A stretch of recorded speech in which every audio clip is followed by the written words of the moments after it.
प्रयाग की अद्भुत महिमा है।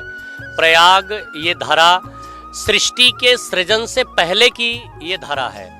ब्रह्मा ने यहाँ जब सृष्टि प्रारंभ की तो यज्ञ किया, और ये प्रयाग की धरती पर अक्षयवट जो विद्यमान है, ये सृष्टि के प्रलय के समय भी ये अक्षयवट विद्यमान रहते हैं। जहाँ हर पग पर याग किया गया है उसी धरा का नाम है प्रयाग। कुंभ का मतलब होता है घड़ा।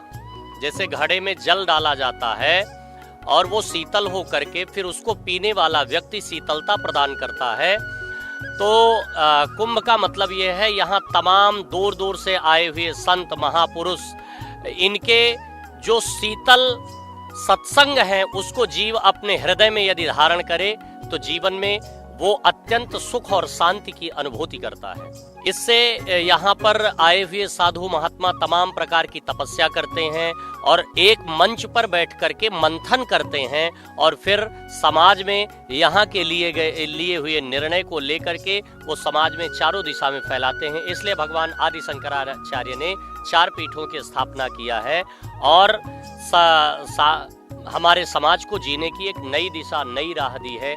इसलिए यहाँ आने वाला हर एक व्यक्ति तन भी पवित्र होता है उसका और मन भी पवित्र होता है। देखिए, यहाँ गंगा, यमुना और सरस्वती हैं।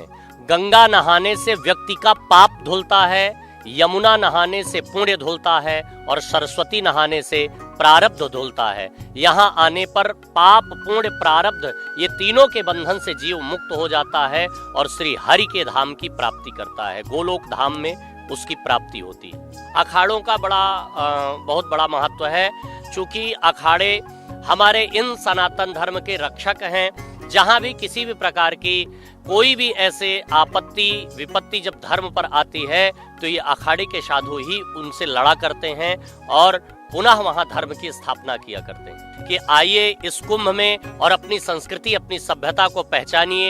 ये देखिए कि यहाँ बड़े बड़े योगी, महात्मा, तपस्वी आकर के कैसे साधना, जप, तप, यज्ञ किया करते हैं और उसका प्रतिफल क्या है। हम लोग दुनिया की भाग दौड़ में अपने जीवन के सुकून, चैन को भूल गए हैं, वास्तविक आनंद को भूल गए हैं, जबकि हमारा इस धरती पर आने का मुख्य उद्देश्य केवल धन कमाना ही नहीं है बल्कि धर्म कमाना है। तो यहाँ आइए, धर्म से जुड़ करके अपने जीवन को कृतार्थ कीजिए, कृतकृत्य कीजिए और अपने जीवन का उच्च लाभ जो है वो प्राप्त कीजिए।